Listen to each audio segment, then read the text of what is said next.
NcNally, Alive, Awake, and Unapologetic, Reverend Vera.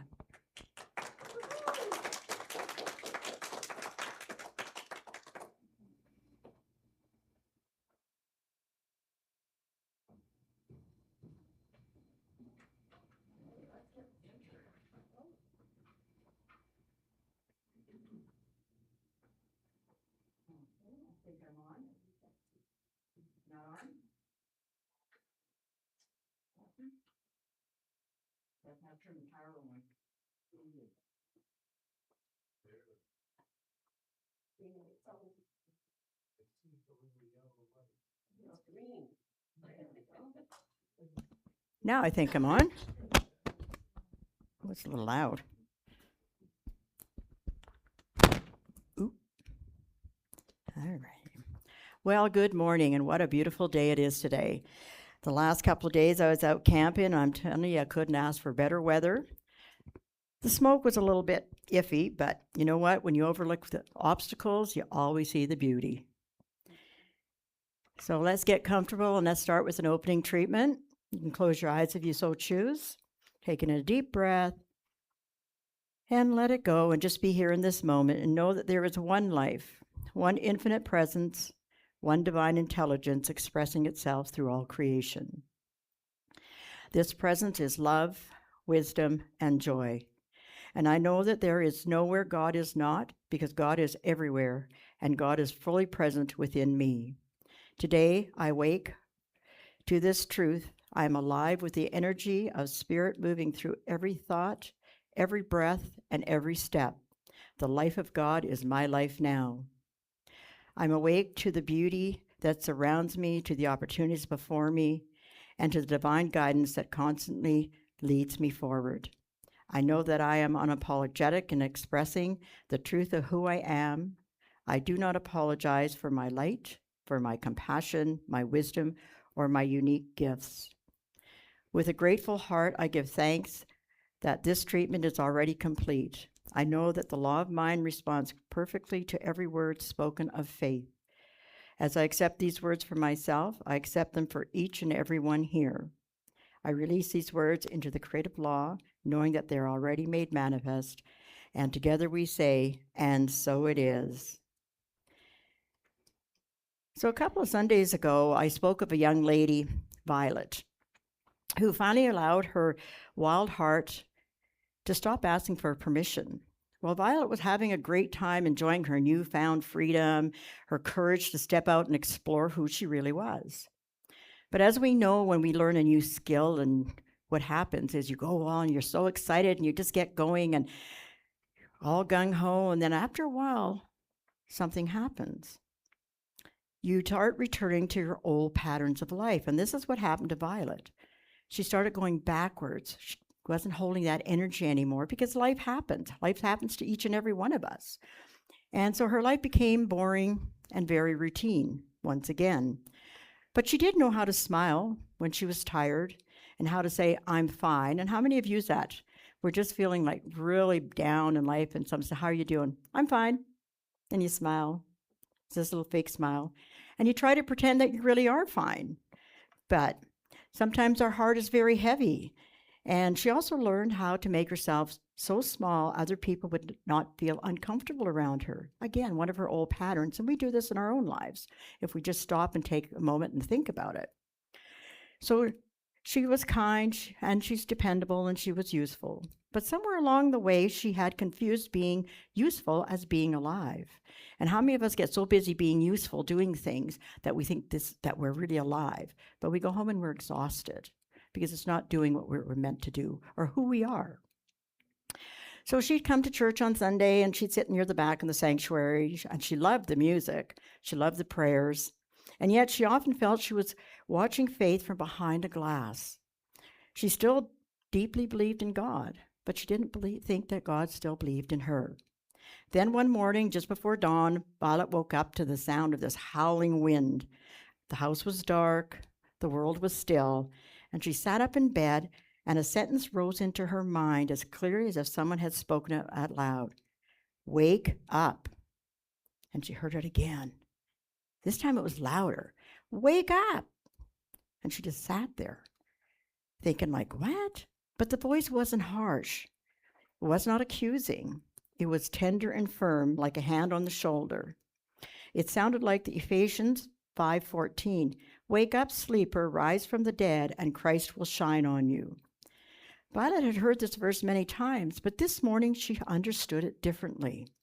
It was not about the life after death, and it's not about life before death.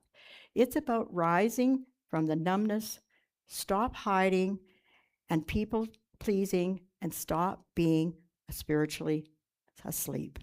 We need to wake up. So that morning, Violet embraced 3 holy words: alive, awake, and unapologetic. You see, these 3 words are a spiritual summons. Listen again: alive, awake, and unapologetic. These are not just inspirational words for a poster to write down in your journal. They are invitations into a deeper way of living. They ask us, are we merely getting through the day, or are we truly alive? Think about that one. Another one, are we moving through life on autopilot, or are we awake to the presence of God? Are we shrinking ourselves to make others comfortable, or are we willing to stand in the truth of who Spirit created us to be? Powerful questions to ask yourself. In the Bible verse that Violet heard is a beautiful wake-up call. Again, awake. You who sleep, arise from the dead, and Christ will give you life. That is not a gentle suggestion. It's a sacred alarm call. It says, wake up from fear. Wake up from smallness. Wake up from shame. Wake up from the old story that says you are separate from God, from life, and from your own divine possibility. Ernest Holmes taught us in our teachings, there is one power in the universe and we can all use it. And it's right on the end of our picture here. So make sure every Sunday you come in, or anytime you come into the sanctuary, do read that, because we do have that power within us and we can all use it. And it's not a little power for me and a big power for you. It's the same power for each and every one of us that is here. So what this means is spiritual life is not passive. You have to be active. We're not beggars at the edge of heaven. We are participants in the activity of spirit.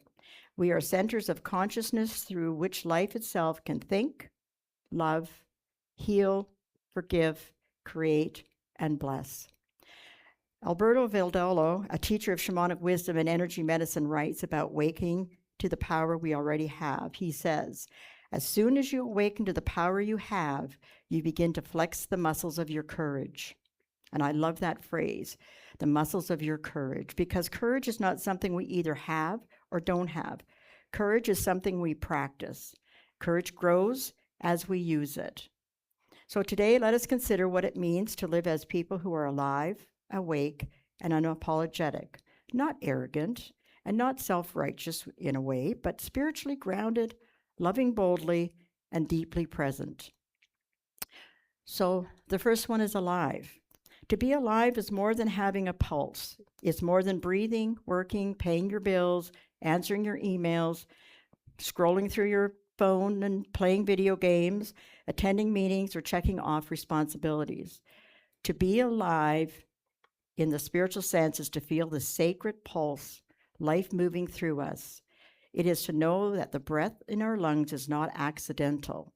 It's the breath of God expressing as us. In John 10:10, Jesus says, I have come that you may have light and that you may have it abundantly. Abundant life is not simply moving through things. It's not just a bigger house, a fuller calendar, or a longer list of achievements. Abundance is aliveness of the soul. It is a joy that is not dependent on circumstances. It is a peace that is not destroyed by difficulty. It is creative.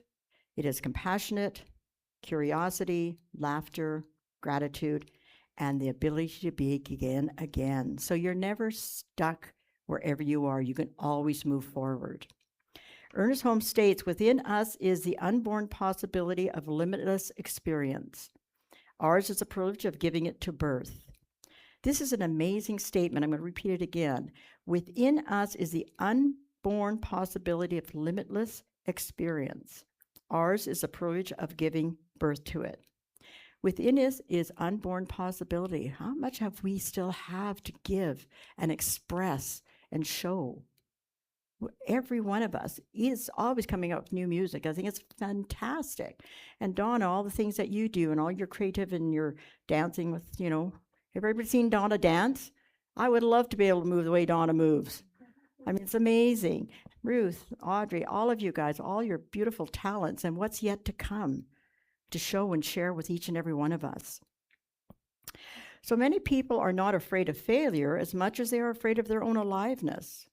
Think about that one. We get used to dimming ourselves. We learn how to be acceptable, to be manageable, polite, and predictable. We learn what rooms can handle our joy and which ones cannot. We learn to tuck away our dreams because they seem inconvenient for others. But Spirit does not call us to be convenient. Spirit calls us to be alive. To be alive is to stop treating our lives as waiting rooms. We say, I will really live when I retire. I don't think I'll ever retire. When I heal, or when I lose weight, or when the children are growing. When I am more confident, or when I know what I'm doing. I never know what I'm doing from day to day. And I don't think many of us do. We get up, we have our coffee, and we plan out our days, and next thing we know, somebody phones us, hey, do you want to go for a walk? It's beautiful out. Oh, so everything we planned has gone by the wayside. So we're spontaneous, and that's the beauty of life. That's the beauty of being alive, that you can be spontaneous and do whatever you want, when you want, how you want to do it. But know that life is not somewhere else. Life is here. God is here. Spirit is here. So your invitation is now to open up to Spirit. So let's pause and reflect for a moment. Where have you been postponing your own aliveness? Where have you mistaken survival for living? I've done that many times. What part of you is asking to breathe again? Jesus did not come to help us endure a half-life. He came that we may have life, and that have it abundantly. So perhaps the first spiritual practice is simply this. Notice where life is trying to move. Notice what brings warmth to your heart.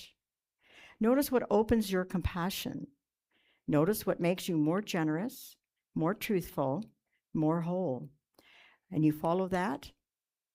This is not being selfish. Ernest Holmes asks, now listen carefully, does this thing I wish to do express more life, more happiness, and more peace to myself, and at the same time harm no one? If it does, it is right. Alive means we no longer confuse holiness with aliveness. We no longer think spiritual people must be dull, silent, or small.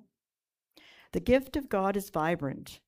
It blooms, it sings, it weeps, it dances, it creates, repairs, and resurrects. So part 2 is awake. If being alive is about vitality, being awake is about awareness. It is possible to be busy and not awake. It is possible to say the right words, attend the right services, believe the right doctrines, and still not be awake to living the presence moving in and through all things. Romans 13:11 says, it is already the hour for you to awaken from sleep. There is an urgency in that sentence, not panic, but urgency. Wake up. Notice the time. Notice the world. Notice your soul. Notice what fear has been doing in your life. Notice what love is asking. Notice where you have been living from habit instead of truth. Alberto Verdello states, when he teaches that we are not simply living in the world, he says, when you realize it or not, you are dreaming the world into being. Isn't that amazing? Every thought that you have, you're dreaming your world into being for your circumstances or wherever you are. So it could be positive, it could be negative. It's up to you, whatever you choose. But if you want to be awake, then that means you have to be aware.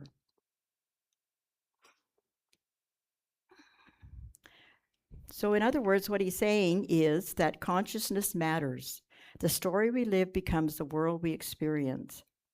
Ernest Holmes states, life is a mirror and will reflect back to the thinker what he thinks into it. This is not about blaming ourselves for the hardships. It's not a simplistic claim that every painful thing is caused by wrong thinking. Rather, it's an invitation to spiritual responsibility. Yes, we are responsible for our own spirituality and our own growth. And it's not, what am I rehearsing in consciousness? We have to ask ourselves, what am I rehearsing in consciousness? What am I feeding my attention to? What story am I allowing to shape my relationships, my choices, and my future? To awake to see more clearly is to recognize when we are being governed by fear, resentment, old wounds, inherited beliefs, or cultural hypnosis. It is to ask, is this true or is it familiar? Sometimes the prison we live in is not made of walls, it's made of assumptions. And many of us assume things instead of looking for the facts and the truth. Jesus often invited people to wake up by asking questions. He would ask, what do you want me to do? When someone come and asked him something, and wouldn't come up with what they really wanted. They would drive circles around a question. So he'd ask, what do you want me to do? Why are you afraid? Do you want to be made well? See, a spiritual awakening often begins with a question we cannot avoid. In Matthew 5:14-16, Jesus says, you are the light of the world. A city that is set on a hill cannot be hidden. Let your light so shine before others that they may see your good works and glorify your Father in heaven. You see, awakening is not becoming something foreign to us. Awakening is remembering what is already true to the deepest level. We are the light of the world. Being awake also means that we should see where we have hidden that light. We see where we have covered it with busyness, people-pleasing, perfectionism, or despair. We see the basket we place over the lamp. We cover it up. We don't want to see. And then gently but firmly, we start lifting it when we become awake and we're alive. And then we're going to step into the third part.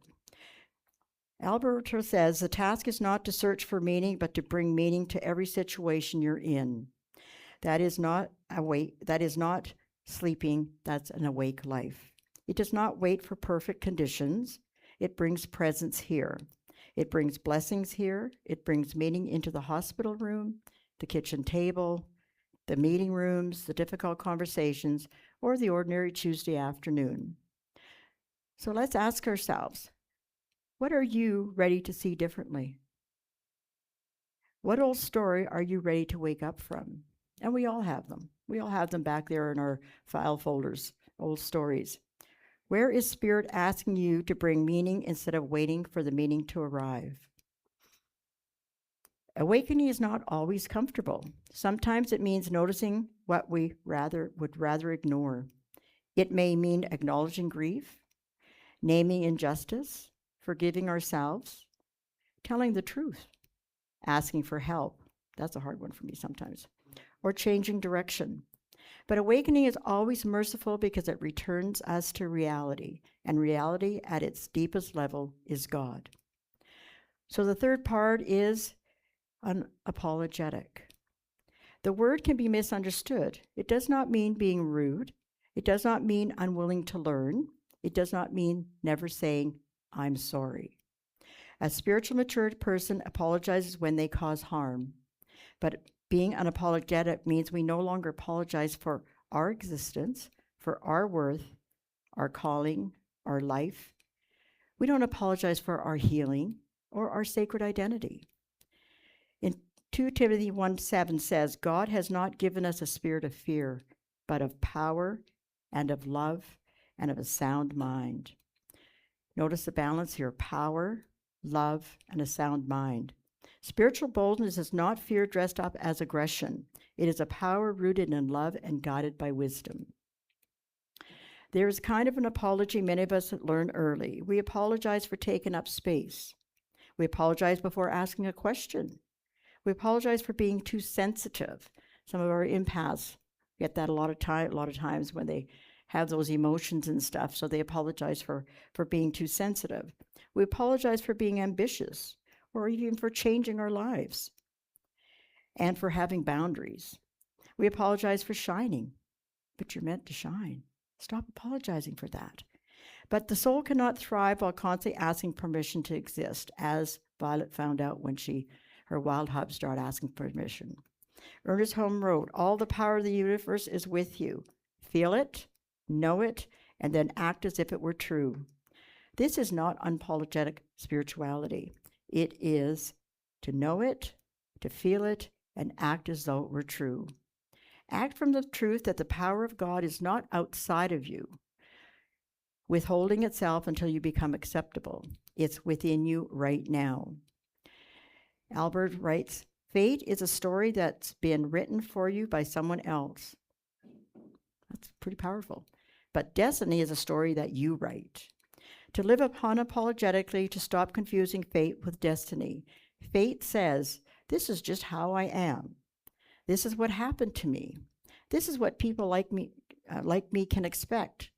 However, destiny says, "With spirit, I can participate in a new story." In Philippians 1:6, "He who has begun a good work in you will complete it." There is a good work underway in each and every one of you. You are not a random collection of flaws trying to become perfect or lovable. You are a living expression of God unfolding. You are not finished, but you are truly worthy. Unapologetic does not mean we never feel afraid. It means fear no longer gets the final vote. It means we can tremble and still speak. We can be uncertain and still take the next step. We can be healing and still serve. We can be imperfect and still let our light shine. Ask yourself, what truth are you ready to stop apologizing for? What light have you hidden because you feared being too much? What would love do if fear did not get the final vote? So let's bring all three of these together. Alive, awake, and unapologetic are not three separate destinations. They are three movements of one spiritual life. So alive means I receive the gift of life fully. Awake means I become conscious of the presence and the story I am living. Unapologetic means I stand in the truth of my divine identity with humanity and with courage.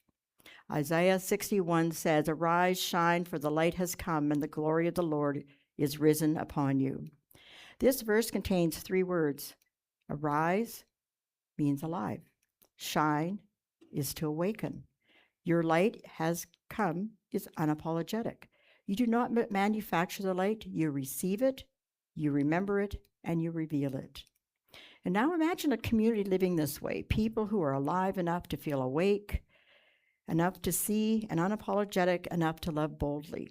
People who do not weaponize spirituality, but embody it. People who do not hide from the world's pain, but bring compassion into it.